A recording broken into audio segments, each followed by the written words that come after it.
नमस्कार समस्त को बहुत सारा भल पाइबा welcome to my new shorts मु आज घरे अच्छी एंड एबे टाइम होची 12टा एंड 12टारे माँ हाथरू मु खाऊची कौन देख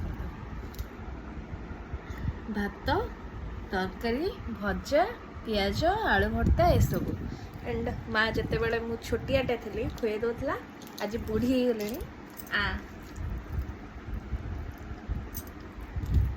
ଏବେ ବି ଖୁଆଇ ଦେଉଛି। ଦୁନିଆରେ ସବୁ ଖୁସି ଗୋଟେ ପଟେ, ମା ହାତରୁ ଖାଇବାଟା ଖୁସି ଗୋଟେ ପଟେ। ଲେମ୍ବୁ ଲଙ୍କା ହଉ ଭାତ ସହିତ କିଛି ବି ହଉ ଅମୃତ। ଆଉ ବଡ଼ ହେଇସାରିଲା ପରେ କେଉଁମାନେ ଏବେ ବି ନିଜ ମା ହାତରୁ ଖାଉଛନ୍ତି ମୋତେ କମେଣ୍ଟ ବକ୍ସରେ ଜଣାନ୍ତୁ। ଦେଖା ହବ ନେକ୍ସଟ ଶର୍ଟରେ।